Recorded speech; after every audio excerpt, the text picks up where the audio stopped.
بسم اللہ الرحمن الرحیم۔ میرے محترم سامعین، آج کل ہمارے معاشرے میں عورتوں پر ایک بہت بڑا ظلم یہ بھی ہو رہا ہے کہ بعض علاقوں میں مار پیٹ، قتل و غارت کے واقعات بہت ہوتے رہتے ہیں۔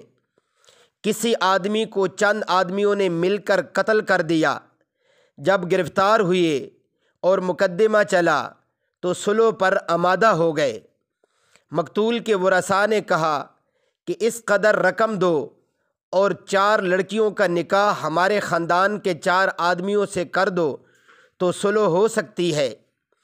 اس پر راضی ہو جاتے ہیں اور اپنی جان چھڑانے کے لیے لڑکیوں کو تکے بے تکے بڑی عمر والے لوگوں کے پلہ باندھ دیتے ہیں۔ اس میں بچیوں کی خیر خواہی اور ہمدردی کا خیال نہیں کیا جاتا، صرف اپنی مصلحت اور منفعت دیکھی جاتی ہے، جس میں سراسر ظلم ہوتا ہے۔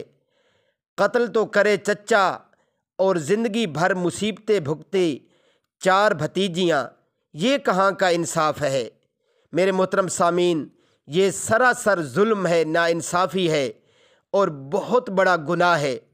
اس لیے ایسی غلط روشوں سے ہمیں خود بھی بچنا ہے اور اپنے معاشرے کو بھی بچانا ہے۔ وآخر دعوانا ان الحمد للہ رب العالمین۔